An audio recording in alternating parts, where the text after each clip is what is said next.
contábil ideal para captar crédito, né? E aí é o seguinte, alguém chegou, me pegou ali fora, falou: Cabral, qual que é do Cid Lopes? Vocês trazem um palestrante aqui para falar da situação econômica, que não é das melhores, não é? Aí na sequência, vocês pegam um outro palestrante que vem aqui falar de valuation, né? Quanto vai minha empresa, dá para vender, não dá para vender? Pô, e agora vem um cara que vai ensinar a gente a maquiar o balanço? Eu falei: não é bem assim não, né? Então eu gostaria de chamar aqui para falar sobre o balanço contábil ideal para captar crédito, o Paulo Henrique. O Paulo Henrique é CEO da empresa Audit Consult, especializada em contabilidade e auditoria empresarial, e vai nos brindar com a sua palestra então. Por favor, Paulo Henrique.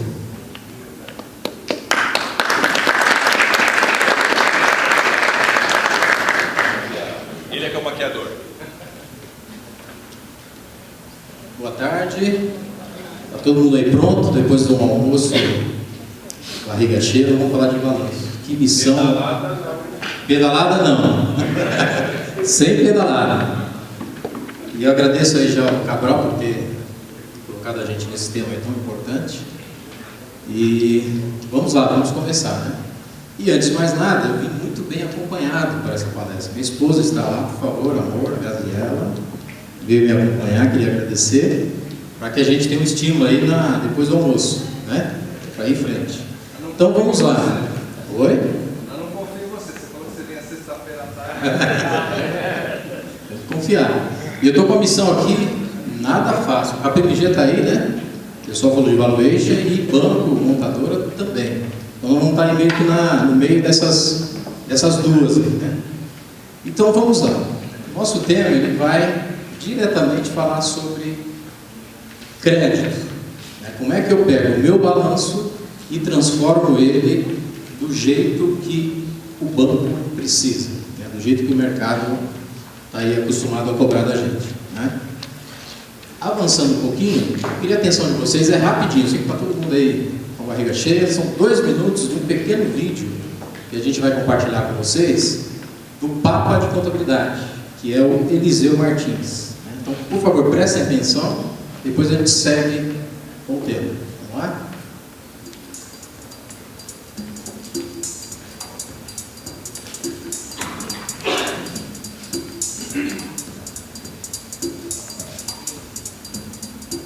A visão do que seja a representação fidedigna exige outros conceitos por trás. Por exemplo, de que as demonstrações estejam livres de erros, é óbvio. Mas ela exige também que aquela representação esteja a mais próxima possível, dentro de certas regras, é claro, do que seja a realidade econômica da entidade naquele momento e de como esta realidade tem se movimentado, tem se alterado mais recentemente. Tudo isso como maneira de ajudar no processo de, a partir desta visão, olhar-se para o futuro e trabalhar-se com as projeções de fluxos, de receitas, despesas, de caixa, etc. Esta ideia de que a substância econômica tem que estar representada, ela é relativamente nova para nós, dentro da nossa cultura latina, cultura romanista, de um grande e às vezes excessivo apego ao que é formal, ao que está escrito e às vezes até o que está assinado e contratado. E se a gente não fizer aquilo que os ingleses, os saxões de uma maneira geral, começaram a fazer praticamente há um século e meio, pelo menos, ou 2 séculos atrás, que é partir para essa representação da realidade econômica, nós não conseguiremos transmitir para todos os usuários, principalmente os externos, sejam investidores, credores, empregados via seus sindicatos, o público em geral, se nós não tivermos esta representação bem adequada, bem correta, bem fidedigna da realidade, é óbvio, ela não será interpretada do lado de lá. Portanto, quando se fala de representação fidedigna, dentro dela está inserido um conceito absolutamente fundamental, que é o da primazia da essência econômica, da substância econômica sobre a forma. Então, seguindo um pouquinho, o que o nosso colega está querendo apontar, né? A gente tem a Lei 11.638, que foi uma inovação no segmento contábil, o pessoal aí da KPMG deve saber, e ela trouxe para nós o seguinte: a partir do momento que uma empresa brasileira ela quer demonstrar os seus números para fora, para um investidor, para um banco, ou para qualquer outra pessoa que seja, eu tenho que falar a linguagem desse público. A legislação anterior, que está na nossa cabeça, ela justamente fala ao contrário. Eu preciso ter lei para eu poder registrar no meu balanço determinadas coisas. É lógico que isso continua, mas a lei, que é o IFRS, que é a 11.638, ela trouxe outras possibilidades para a gente. Então, o que o colega acabou de dizer? O que vale hoje para o mercado não é só o número, a gente precisa trabalhar com a essência. Nós vamos tratar um pouquinho nos vídeos, alguns slides, a realidade da locadora, para a gente entender direitinho como é que funciona. Tá? E depois, nós vamos falar principalmente sobre índices de liquidez. Tudo isso vai cair nos nossos colegas do banco para você poder tirar crédito. Como é que eu vou melhorar o meu balanço para eu poder conseguir dinheiro em banco? Por aí vai. Então vamos em frente.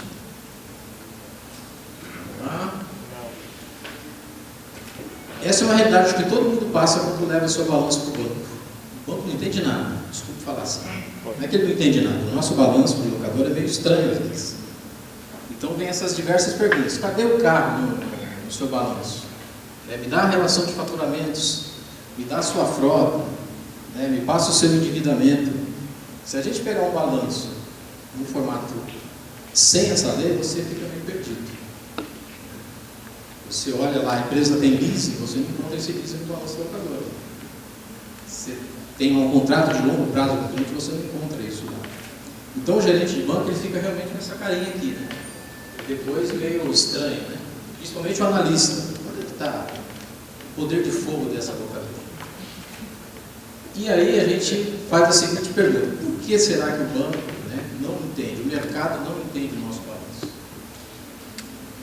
Veículos geralmente você não encontra no balanço de uma locadora. É lógico, encontra, mas com um valor meio estranho. Você não vê valores de veículos a mercado, é difícil você encontrar. Está lá com o valor registrado, valor de nota, valor residual.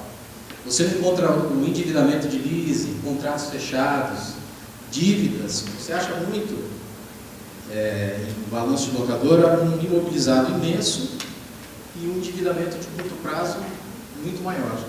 Então, quando o investidor olha isso, ele acha estranho. Como é que a gente faz para mudar essa situação? Então, vamos lá. O que o nosso colega Cabral falou, realmente, antigamente, mexer em balanço era marretada. Eu tenho um cliente de locadora, que eu lembro muito bem, que eu bati de frente uma vez com o comercial dele, que queria um balanço com índice e pediu para alterar alguns números. Eu falei, meu amigo, aqui não é Avon, não trabalho não. Eu não faço maquiagem de balanço. Isso há 10, 15 anos atrás. E hoje, com essa lei, a coisa mudou totalmente. Não existe mais a marretada. O que a gente tem hoje é que observar o que essa lei, o que esse novo formato propõe para as nossas locadoras. A primeira coisa, que foi o que o colega falou lá na abertura, é uma mudança cultural. Não tem jeito. Nós, por ter uma presença maciça da Receita Federal, a gente tem muito apego às regras. Então, está na lei? Tá, não está na lei, eu não posso fazer. Então, esse é o formato que sempre foi passado para qualquer empresa, para qualquer locadora. E a lei nova, o que ela fala? O que ela propõe? Justamente, eu não preciso necessariamente ter um detalhamento de regras para poder colocar essa informação no meu balanço. Eu não preciso olhar a forma simplesmente, né? Isso é uma questão que a gente tem muita preocupação. E para ter um exemplo disso, a gente está vivendo aí com a famosa Lava Jato. Pela lei anterior, realmente, o Lula não é dono do sítio lá de Atibaia. O nome dele não está lá. Mas, na essência, quem é o dono? Todo mundo sabe. Então, para fazer um paralelo, a lei ela traz justamente isso. O que vale, a forma ou a essência? Então, a gente vai ver mais adiante Um exemplo claro, eu queria entrar já no tema, uma realidade de uma locadora. Então eu trouxe aqui um balanço de uma locadora. Esse número é real. E essa locadora é a Boa SA. Então está aqui, a Boa SA, a gente tem alguns números, eu não vou detalhar, né, a fundo, mas olha que interessante. Os colegas de banco, quando pegarem esse número, ele vai olhar aqui, ou a KPMG, quando for avaliar um negócio. Bom, eu tenho um circulante de 2 milhões. E eu tenho um passivo, né, eu tenho um ativo circulante, ou seja, grana, poder de fogo de 2 milhões. E o passivo dessa locadora está dizendo que ela tem 9 milhões de dívida a curto prazo. Estamos falando aqui em curto prazo. Ou seja, ela não tem liquidez nenhuma. Olha só, para cada um de dívida, ela só tem 0,20, né? No bolso. Ela não tem poder de fogo nenhum. Esse é o balanço que você pode encontrar por aí na sua locadora. Não é um balanço errado, não. Está seguindo as regras documentais, né? Só que é o seguinte, você tem uma liquidez que você não consegue fechar, né, nenhuma licitação, vai ser muito difícil, ou entrar em alguma captação. Seus números estão muito ruins. Né? E o interessante é que vocês tentassem registrar, esse balanço, aqui tem um lucro, balanço contábil de R$ 661 mil. Então, esse é o formato que todo mundo conhece. Agora, como é que a gente pode melhorar toda essa história? O pessoal estão entendendo? Eu sei que o assunto é um pouco maçante, está tudo entendendo aí, tudo tranquilo? Antes da gente partir para a aplicação da lei, o que as normas de contabilidade falam? As normas de contabilidade dizem o seguinte: ativo circulante, tanto ativo como passivo, tudo que é circulante são coisas que eu tenho na minha mão ou que vai se transformar em valores a curto prazo, geralmente um ano. Né? Então, o conceito contábil, que não é nem dessa lei, já tem séculos, pode dizer, é justamente isso. Ativo circulante é o que eu tenho e o que vai virar dinheiro.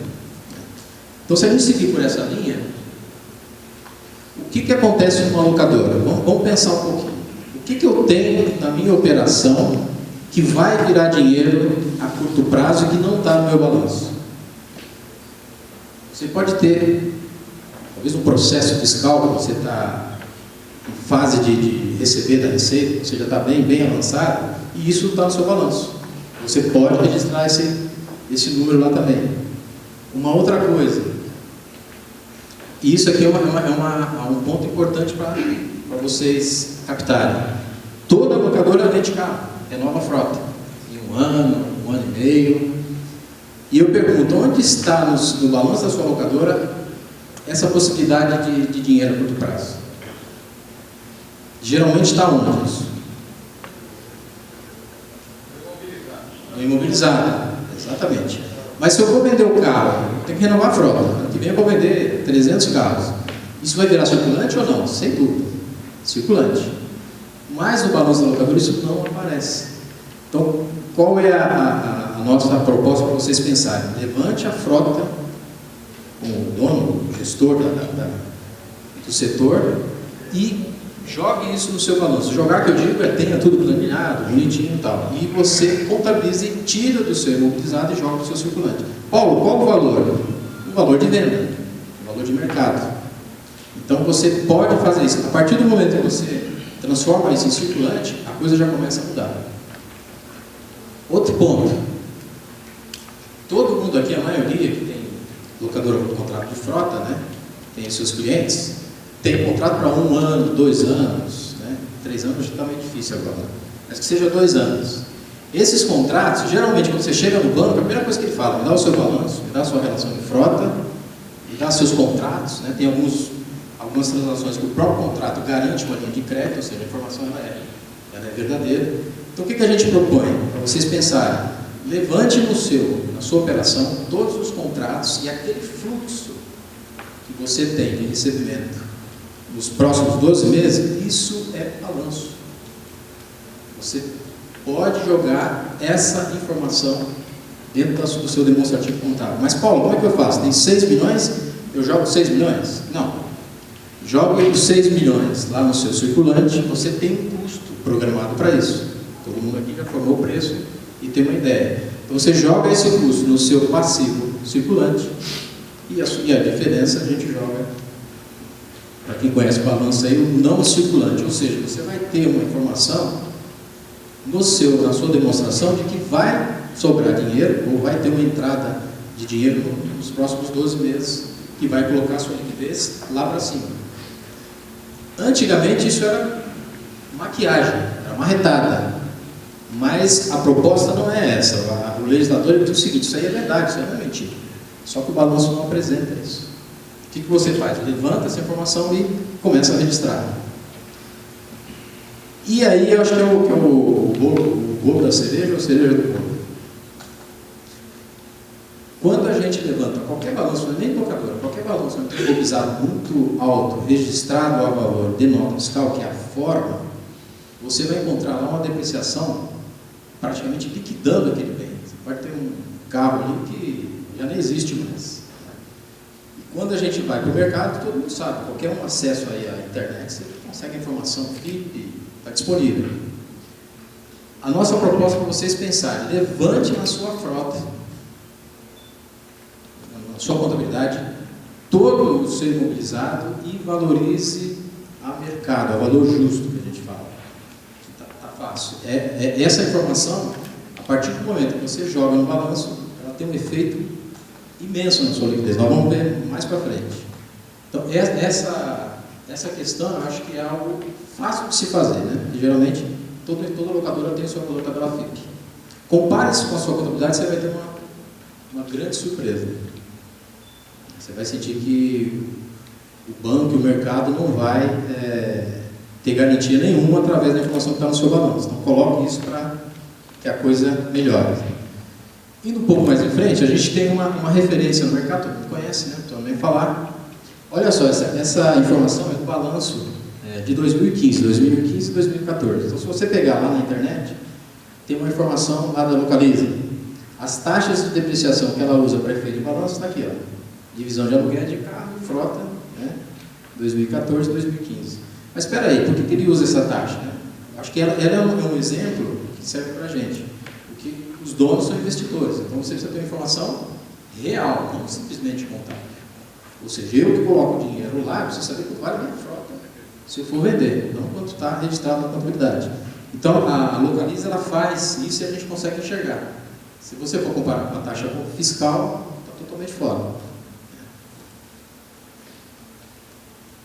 Aqui eu fiz um ensaio daquilo que a gente acabou de propor para vocês. Então, vamos dar uma olhadinha.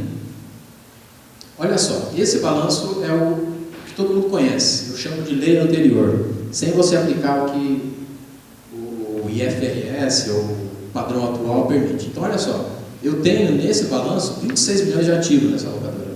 O que eu fiz? Aquilo que a gente acabou de falar. Eu descobri que ela tinha tributos que não estavam registrados. Então, registrei.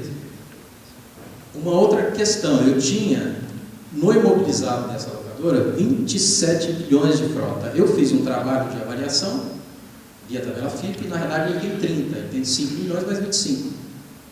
E eu peguei esses 5 milhões e joguei no meu circulante. Por quê? Vai ser vendido esses carros ano que vem. Então eu já estou colocando essa informação para efeito de ativo circulante. E descendo mais um pouquinho, olha só, no padrão contábil, leasing é o quê? É despesa, certo? E o que vai para o ativo? Residual. No padrão da verdade, não, leasing não é despesa. Então, o residual que eu contabilizo, ninguém entende. Isso aqui não existe residual para efeito balanço IFRS. Então, eu acabo com isso e essa frota de leasing, na realidade, faz parte desses 30 milhões que eu acabei de encontrar o valor. Então, para quem tem, eu queria só bater um pontinho mais aqui. Quando o banco, quando o investidor olha o seu balanço, se você tem leasing, se você tem alguma coisa, geralmente o resultado está lá embaixo. Despesas de leasing, você tem praticamente a sua frota inteira lá jogada como resultado. E, pois não? Esse é o período da depreciação acumulada no caso atual. Por que eu alterei? Aqui é o seguinte, quando eu fiz essa simulação desses 25 milhões e tal, eu fiz uma depreciação numa taxa real. Eu fiz igual a Localiza, aquele número que a gente mostrou. Então nós fizemos uma depreciação de verdade. Só aqui já tem uma diferença de 3 milhões. Ou seja, na contabilidade eu tinha uma depreciação de 20% ao ano, de 33%. Né? E na minha avaliação nessa locadora, nós pegamos a frota e fizemos uma depreciação com uma taxa justa. Por isso que foi um valor bem menor. Então, eu sei que é um pouco difícil para a gente, brasileiro, que tem a Receita Federal dentro de casa, entender isso. Mas nós vamos ver na frente qual é o efeito fiscal disso. Mas o que é importante entender? A partir do momento em que você tem as informações, você tem de onde tirar, a legislação permite que você registre isso. O que vale é a essência, não só a forma. Mas vamos ver o que vai acontecer? Paulo, Sim, oi Luiz. vamos só esclarecer um pouquinho mais aqui. A depreciação que você aplicou, ela vai depreciar que valor? O valor da nota fiscal ou o valor avaliado? Boa pergunta. Com essa nova lei, você passa a ter 2 balanços. Vamos falar lá no outro slide. Você tem o balanço contábil e tem o balanço fiscal. Para detalhar um pouquinho mais, isso se aplica muito a quem está no lucro real. Quem está no presumido e do simples talvez não tenha muito essa realidade. Então você, com o lucro real, a lei ela diz que você precisa ter 2 balanços. Poxa, 2 balanços? Antigamente 2 balanços era uma retada. Hoje não. Inclusive existem 2 declarações. Nós vamos mostrar aqui. Então, o que eu faço? Quando eu faço essa proposta desse balanço, esse é o balanço pro mercado, é o balanço real. Para efeito de receita, ela continua querendo esse balanço, por incrível que pareça. Porque os efeitos tributários, ela não abre mão. Então, esse número aqui, na sua informação fiscal, ele não vai mudar. Vai para o imposto de renda. Exatamente. O imposto de renda... Hoje existem 2 declarações, chamam o ECD, que era o antigo razão diária, vamos assim dizer, e tem o ECF, que é onde você mostra para a Receita o seguinte: olha, o meu balanço era 26 milhões de ativo, eu peguei as depreciações que não eram despesas e arranquei fora e joguei certinho. Só que é o seguinte, ó, o seu resultado eu não alterei. Então, nessa outra declaração que chama ECF, lá você faz os ajustes. Ou seja, o que você mexer no padrão que a gente está apresentando para vocês, fiscalmente nada pode mudar. Não pode ser afetado. Tá? Então vamos olhar mais uns slides aqui. Isso aqui é continuidade. Aqui nós mexemos no ativo e no passivo também tem os efeitos. Então, é o que eu propus para vocês o seguinte: olha só, essa locadora tinha 7 milhões de contratos de frota a se realizar em um ano. Então ela jogou 7 milhões aqui no ativo, circulante.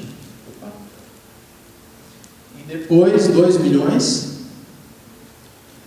que era, no caso da locadora, ela tinha uma margem esperada de 2 milhões de contratos. E o custo, que são 5 milhões, ela jogou lá não circulante. Tá? Então a gente fez os ajustes.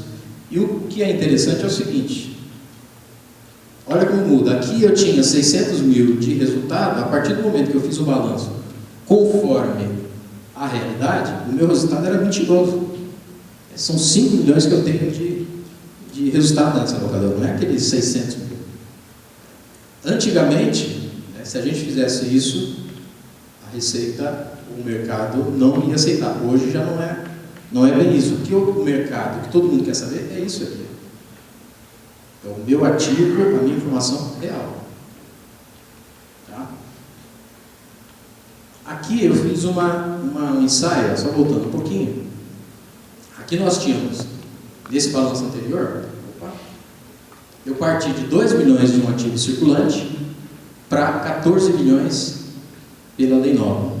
Para a gente entender um pouquinho, o que o banco geralmente olha? A liquidez corrente. O que é a liquidez? É o que eu tenho na mão e o que eu tenho que pagar, o que vai me sobrar a curto prazo se eu tenho poder de fogo. Né? Então a gente vê aqui que essa locadora estava com 2 milhões, ela foi para 14. É mentira? Não. É pura verdade. Os números aqui mostram. Eu tenho uma frota maior do que está no contábil. E eu tenho contratos que vão se realizar. Então nós fizemos esse ensaio. O passivo também, a gente já falou. Aí olha só o que acontece. A partir do momento que eu mexi naqueles números, a minha liquidez partiu de 0,20 para 1,20. Ou seja, para cada um que eu devo, ainda me sobra 20. Eu posso emprestar para alguém. E Se a gente descer mais um pouquinho, o que eu falei de 600 milhões, ela tem um resultado de 5 milhões. Então, olha só o que você pode, antes de passar para o investidor, fazer na sua locadora. Fazer dentro do que a lei propõe. Você pode colocar a informação real para que o seu investidor, para que o seu mercado veja. Então, a gente partiu de ponto 20 para 1,21, ou seja, mudou totalmente. Agora eu vou avançar um pouquinho do que o Luiz acabou de falar. Bom, Paulo, eu fiz tudo isso, e aí, como é que a Receita vai enxergar? Aquilo que você faz no seu demonstrativo contábil, fiscalmente você vai ter que expurgar isso, né? Porque o fisco, ele não aceita que você agrida a parte dele, que é o imposto, né? Então, como a gente falou aqui, os ajustes do balanço, eles não vão interferir em nenhum momento. Você tem também aqui a questão do lucro real. Então, quem tem locadora no apuro de imposto de renda, você sabe que, independente do que eu falei, quando você vai pagar o imposto de renda, você tem que fazer alguns ajustes na sua contabilidade. A Receita não aceita algumas coisas, né? No formato que a gente está propondo para vocês, então eu vou dar um exemplo prático. Eu tirei todo o leasing, toda a minha frota que eu tenho contratos que estava como despesa, no novo balanço eu joguei para o meu ativo imobilizado. Para quem apura o PIS e COFINS, sabe que isso aí não é legal, porque a Receita Federal, ela permite que você recupere PIS e COFINS das suas despesas com depreciação. Então, o que eu faço no meu balanço? No meu balanço, eu tiro o leasing, jogo ele para o ativo, ele não é despesa, eu zero ele, só que na hora que eu for apurar o imposto para pagar para o fisco, eu faço o acerto ali. Tá? Eu sei que para quem está no lucro real, talvez entenda bem isso. Ou seja, eu vou falar o seguinte: Receita, para você eu não mexi nada. Para você, a minha frota continua como despesa. A minha depreciação, ela continua do jeito que você quer. Tá? E aí uma questão interessante. Falando só dando uma pincelada. As locadoras, elas têm taxas de depreciação que são diferentes, todo mundo sabe, de qualquer carro particular, né? Existe também a possibilidade de você, mesmo na sua apuração fiscal, você alterar a taxa de depreciação da sua frota. O que a gente recomenda é que isso seja feito com um laudo de alguma empresa especializada, algum órgão, para que você não fique aí avernadeiro. Se você tiver esse laudo, até para efeito fiscal, você vai ter uma apuração de imposto diferente. Tá? Não é o foco do nosso tema, mas é importante falar isso. Mas Paulo, eu não tenho laudo, eu posso alterar o meu balanço? Pode, desde que os efeitos na sua contabilidade, a sua parte de impostos, não seja afetada. Você vai ter que alterar isso. Ok? Vamos em frente? Volta lá um pouquinho, Alan. Tá? Vamos lá. Mais. Tá no demonstrativo?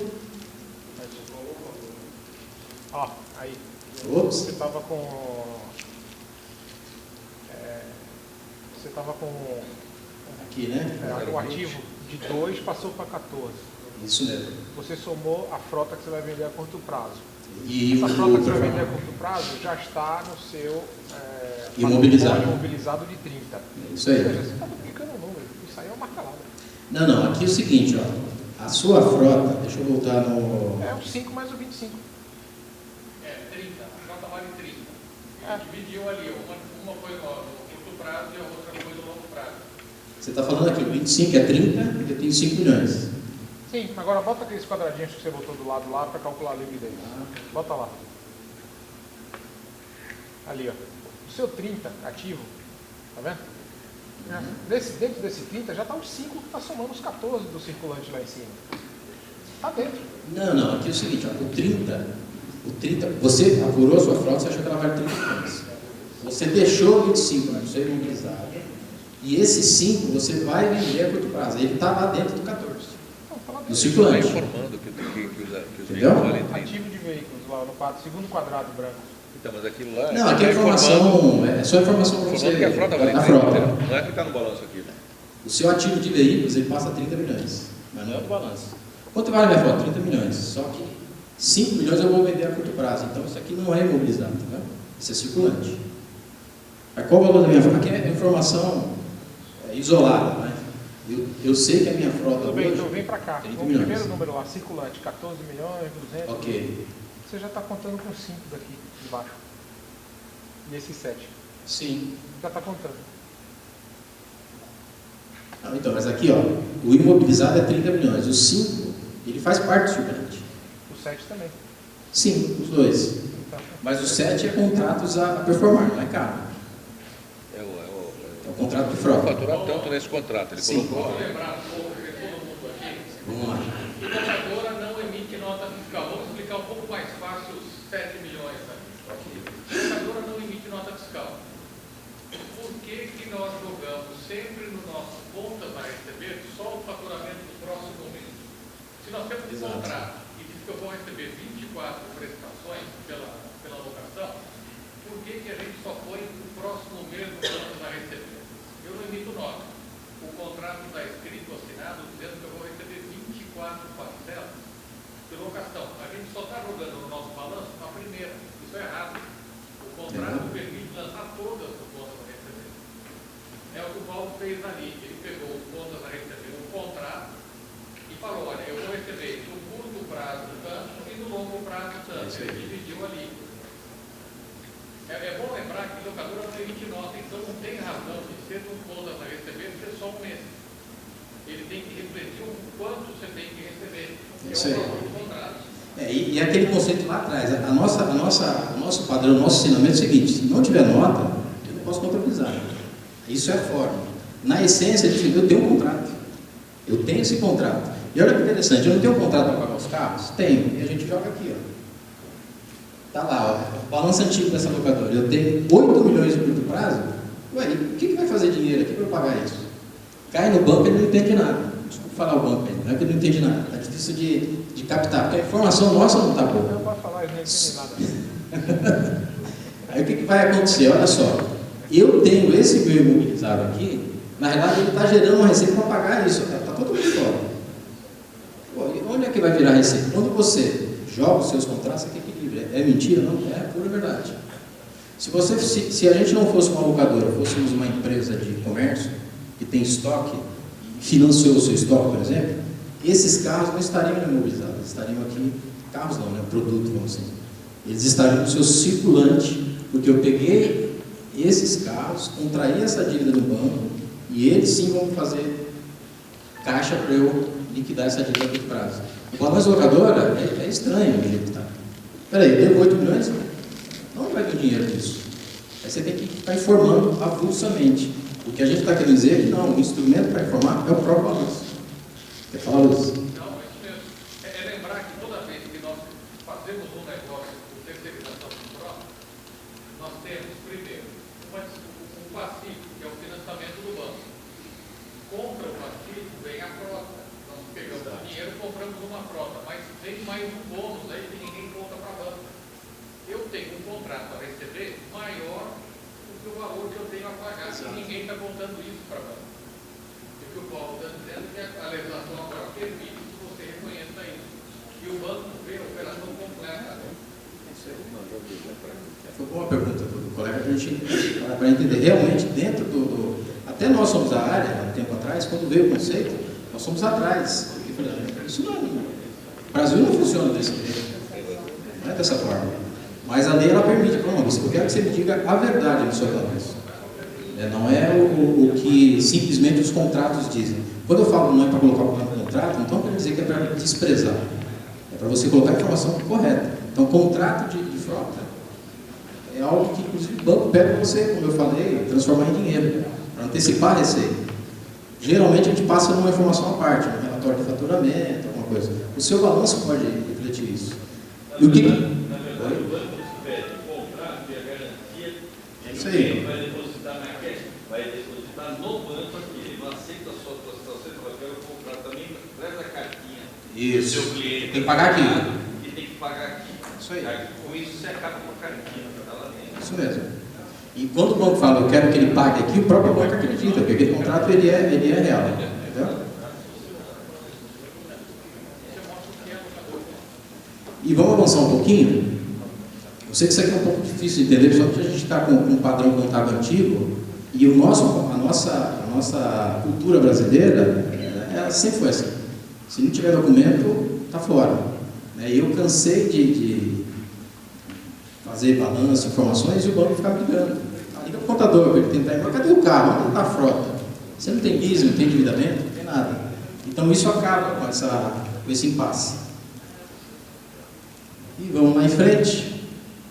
Como eu falei, o que você faz no seu balanço não vai afetar a parte fiscal. Eu sei que é um tempo um pouquinho difícil de entender, mas para quem está no lucro real, resumindo, não muda nada aquilo que você faz no seu balanço, daquilo que você continua pagando para o fisco. Tá? Isso aí não é afetado. Vamos em frente. E aqui é o seguinte, como eu tinha falado lá atrás, a partir do momento que essa lei veio, ela trouxe uma inovação e ela trouxe também mais declarações. Então a gente tem hoje 2 tipos de declarações. Tem o ECD, que substitui o diário razão, ou seja, não tem mais aquela papelada toda, é um TXT, um arquivinho, e a gente tem o ECF. Então o meu balanço naquele formato antigo que eu propus para vocês, vai lá no ECD. Tudo aquilo que eu fizer, aliás, o antigo não, o balanço no padrão novo, você informa para a Receita no ECD, ou seja, aquilo que eu fiz na minha contabilidade, eu informo para o fisco através dessa declaração. E na ECF é onde eu mudo as coisas. Olha, o fisco, do seu jeito, é assim que se faz. Então lá, nessa declaração, eu faço os ajustes para que o fisco não venha encher o saco. Estranho. Essas 2 declarações, elas vieram e acabou a famosa DIPJ. Muita gente aí conheceu, tem muito medo dessa declaração.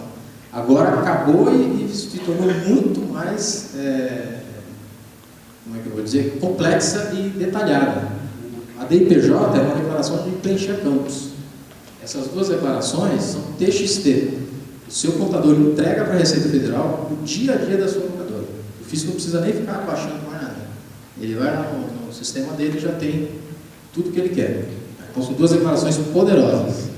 O problema, Paulo, é que Sim. os diretores não estão sabendo que o contador falou. Como é que é? Os diretores não estão sabendo? O contador falou. Ninguém vê o arquivo que vai para a Receita e vai um monte de coisa que fica lá. Que é um problema. Isso é um dilema da nossa área. Né? Inclusive, os profissionais, a gente tem algumas questões. Né? O contador, até que ponto ele tem que responder por aquilo? Se uma locadora for um volume imenso, o arquivo é TXT, você não consegue, não tem como validar. O detalhe, né? Lógico que nos trabalhos de contabilidade você consegue amarrar. Mas você vai com tudo ali. Tem número de nota, tem tudo, o seu faturamento. É o antigo razão, só que na mão, na telinha do fisco. E aí a gente mostra para vocês, né, vamos dizer, como benefício. Né? Então, antigamente, a gente tinha um balanço, eu posso falar, confuso, e a gente que é da área, eu digo, propriedade, até certo ponto mentiroso.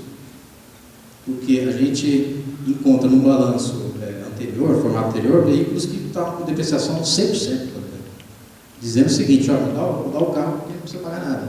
É uma mentira. Né? Então essa é uma informação confusa, pouca transparência, ou seja, ninguém entende, não consegue descobrir o que está lá dentro e prejudica a tomada de decisão. Principalmente quando alguém for dar, um banco for dar crédito ou um investidor que quer entrar ou comprar a sua locadora. E o novo balanço a gente tem esses benefícios. Né? Eu acho que o maior dele é fazer com que vire uma realidade. Todo mundo passa a entender o que está na sua atividade, o que a sua locadora faz através do balanço. Opa! E o resultado disso é captar dinheirinho, é caixa, é ter uma linha de crédito de fácil aprovação, ou um investidor que vai entender os seus números e vai entrar lá com capital. E nós falamos aí de ECD, né, mencionamos balanço. Quem está no simples e no presumido, teoricamente não tem que seguir algumas regras complicadas do lucro real. Mas existe uma preocupação também que você precisa ter, né, que a gente vai falar aqui um pouquinho. Quem está no presumido precisa ter sua contabilidade em ordem e também tem que entregar o ECD, que é o mesmo arquivo que as empresas do lucro real precisam entregar. O que a legislação diz? Ela diz o seguinte: se o dono de locadora saca lucro da sua locadora através do caixa, para quem está no lucro real e para quem está no simples, que é o que todo mundo faz, Você saca através do caixa, então você precisa me entregar a escrituração contábil igualzinho no lucro real. Qual a possibilidade? Que ninguém faz isso. É você sacar justamente o limite que a legislação determina como lucro presumido. Resumindo, se você faturou 1 milhão, o presumido diz que a sua locadora, sei lá, vai te disponibilizar X percentual de lucro. É uma tabelinha que está lá na Receita Federal. Se você faz a distribuição do lucro através desse número, aí você está livre de contabilidade. Mas quem é que faz isso? Ninguém. Mas está previsto na legislação. E a questão do simples, a mesma coisa. Se você está no simples e o sócio locadora saca lucros pela disponibilidade de caixa, você precisa ter, no mínimo, um livro caixa, e você depois precisa fazer também a entrega da DEFIS, que é uma declaração própria para quem está no simples.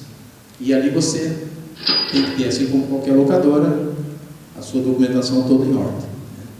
Eu estou falando isso porque, você falou, eu estou no simples, eu não estou nem aí, não preciso me preocupar com o meu balanço.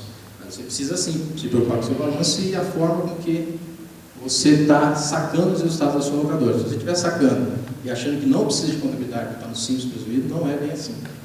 Você pode te dar uma dor de cabeça depois. E é isso.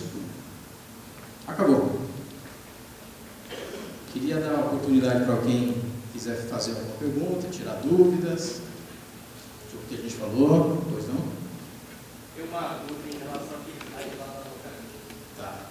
Quem colocou lá que a média considerada de depreciação, esse preço estava 1,39. E esse aí? A Localiza, eu não tenho o detalhe dela, mas eu imagino. De qualquer maneira, a população, é claro, deprecia o carro em 5 anos. Ok. E a locadora é 48. Marcelo, exatamente aí, só que esse negócio dos 5 anos de depreciação, isso depende. Depende da pergunta. Eu perguntei em relação ao estágio da Localiza, que a média ponderada de depreciação em 2015 foi 1,39. E que eles se beneficiam com isso, e onde é que está escrito isso? Porque Tá. o carro ele deprecia em 5 anos. Os locadores podem depreciar em 4 anos. De acordo com a Receita Federal. Isso. Então vamos lá. Primeira coisa, de acordo com a Receita Federal, nós temos esses números na cabeça. Agora vamos partir para a prática. A locadora, quando ela compra um carro, ela já compra com Localiza, já compra com desconto. Concorda? Então, se é 20 lá, eu pago 15. A Localiza, fatalmente, o que ela faz? Ela tem um valor menor tal de aquisição. Quando ela pega essa frota que ela vai jogar no mercado no ano que vem, ela olha e vê qual o preço desse carro no mercado. O cálculo realmente é simples assim. Eu tenho 15, comprei por 15, mas na realidade já está valendo quase 15. Está valendo 14,5. É o que ela faz. A diferença, ela traz, por isso que a gente fala nem a valor presente ou reavaliação, a valor justo. Então ela fez, já tem os estudos dela e ela descobriu que o valor que ela paga, e quando ela for repor esse carro, a depreciação seria dinheiro econômica, não de rodar, economicamente, a valor de mercado, é o número que ela propõe. Hoje em dia a contabilidade é interpretativa. É claro que se eu verificar que o meu carro eu paguei com um desconto, e no ano que vem, de repente, eu posso vender com um valor mais caro, é o ano que eu depreciar. Ok. É nessa situação. Só que aí você tem que pensar o seguinte, o fisco ele tem os 20%, sendo bem, ele tem 20%. O que você fizer dali para menos, você não vai ter problema com o fisco. O fisco ele só entrega se você tirar a parte dele. Então se você falar, Paulo, eu não quero algo, eu quero depreciar 10%, manda ver. Eu quero depreciar a 33%, opa, você tem logo. A mais Sempre tem que ter o lado. Para menos ela vai sorrir para seu sócio. E você vai acabar pagando mais imposto. Só que existe uma questão também, quando eu estou dizendo a questão fiscal, você pode, então a Localiza fatalmente não vai fazer, você pode fazer uma depreciação a 15, a que seja, e no fiscal você depreciar 20, você permite. Porque 20 é o que você pode abater do seu imposto. Então você pode ter feito de mercado, de balanço IFRS, que a gente se chama, um modelo novo, você depreciar o que vale no mercado. Mas fiscalmente ela deixa eu fazer a 20. Na hora de você entregar a sua ECF, lá você estorna, vamos assim dizer, e volta do jeito que ele gosta. Entendeu? Completando a sua pergunta, mas qual é a vantagem? A vantagem é simples. Eu ponho o dinheiro na localiza. Se a localiza deprecia muito, o meu dinheiro vai para o saco. Se ela deprecia a verdade, eu sou investidor, eu quero saber a verdade. Eu vou ter uma distribuição de dividendo muito maior. O poder foi o que a gente viu aqui. A gente partiu de 20 e poucos milhões de ativos para 30. Só com alguns ajustes. Eu dei só alguns modelos. Então, no caso dela, qualquer empresa que está em bolsa, qualquer ajuste que você fizer, afeta o acionista de imediato.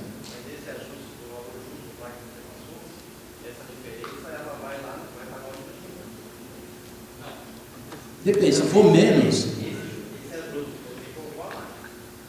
Você pegou 27 e Não. 3 milhões. Não paga imposto. Porque na hora, o lucro real é o seguinte: tem um formulário, que é o valor que a gente chama, lá você faz todos os ajustes. O que a lei manda? Olha, a sua frota, que era o 26 lá, eu entendo que é 26, a Receita ela entende desse jeito, é 26. Mas é o seguinte, a Receita vale 30, você no balanço, você faz os 30, e na hora de você ajustar o seu imposto, você estorna, é favorável a você. Você estorna e faz do jeito que a Receita Federal entende. Entendeu? Se você, aí vamos fazer uma situação diferente. Não, eu quero também, uma situação, não é o caso aí, eu quero depreciar muito mais. Aí você também vai ter que fazer um ajuste. Ou você estorna lá, ou você vai atrás de algum alto. Mexeu com o imposto de renda, você precisa estornar ou justificar.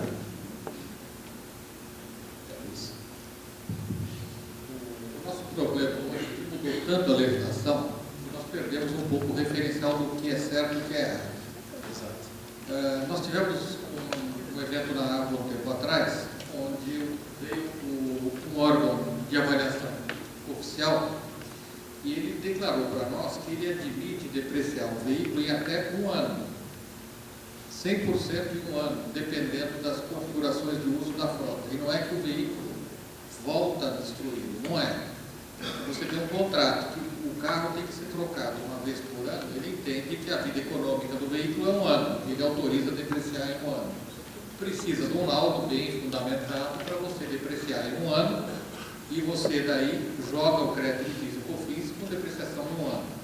E na hora que você vender o carro, é aí você que paga. vai ter uma apuração de resultado É aí que diferente paga. também. Na hora que vende. Vai pagar o imposto. Imposto de renda. Mas basicamente é o seguinte, nós temos uma contabilidade, que é a contabilidade fiscal, que é igual que a gente conhece a vida inteira, e hoje nós temos que mostrar a realidade da empresa para todo mundo. Nós fazemos um ajuste na contabilidade oficial, onde o Paulo demonstra ali como a diferença é brutal dos valores. É isso mesmo. E lógico que a gente apresentou aí didaticamente, tem que ter documento, não, mas você precisa de embasamento. A frota, você tem que imprimir ali um relatório, ver de onde você tirou para justificar. O contrato vai performar, você tem que ter contrato. Então, foi a questão contábil, mas precisa embasar. Não só para o físico, o próprio dono pode pedir, então, mas 30 milhões da sua frota, de onde veio isso? Então tem que ter essa questão. E só avançando um pouquinho o que o Luiz falou, a gente tem locadores que tem carros lá na Vale, né, em Minas de tudo quanto é canto aí. Né, em uma semana, modo de dizer, o carro já vai para o saco. Se você tiver um álbum de uma empresa, né, do ramo, você pode depreciar aceleradamente. A Receita ela pode questionar? Pode. Mas se você embasar, até para efeito fiscal, você pode acelerar a sua depreciação. Ok? Mais alguma pergunta?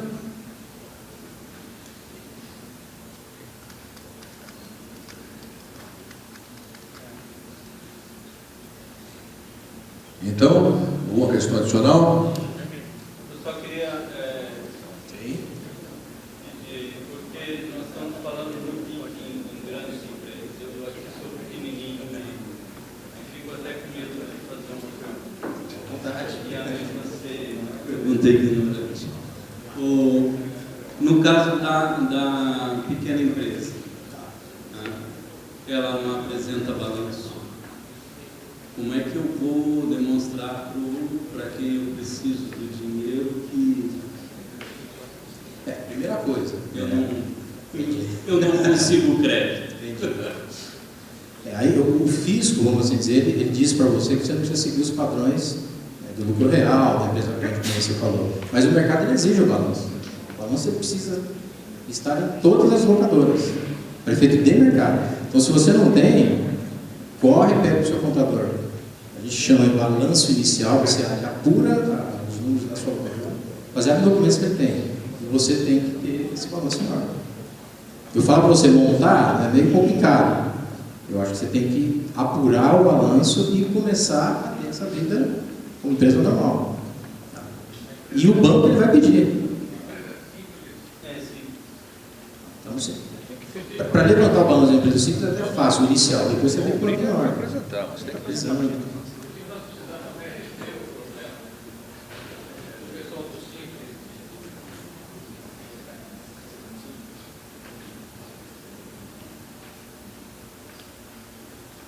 Aperta e segura aí.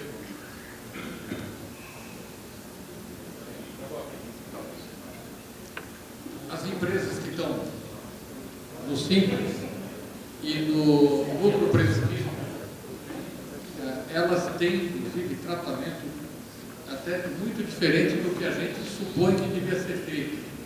Eu vi casos agora do pessoal simplesmente optar por não depreciar a frota. No Simples e no lucro presumido, a depreciação da frota, teoricamente, é obrigada por lei, porque você tem que recolher o ganho de capital. E já vi entendimentos da Receita que permite que não deprecie a frota, então você não tem ganho de capital depois. Isso ajuda muito no pagamento de imposto. Só que precisa, aí vem a conversa do Paulo, você precisa estar acompanhado de um contador para te ajudar, porque primeiro que você vai ter uma fotografia da sua empresa, frequentemente você vai ver a evolução dos números. Isso ajuda muito a administração. Segundo, que você vai chegar no banco com um número que dá mais confiança para o gerente, né? Ele te arruma uma taxa melhor.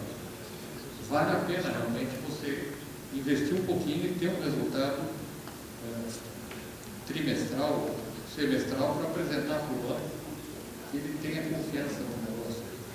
E te ajuda, inclusive, a economizar imposto. Isso aí. Deixa eu fazer uma pergunta para o Charalho. O Paulo Henrique? Sim.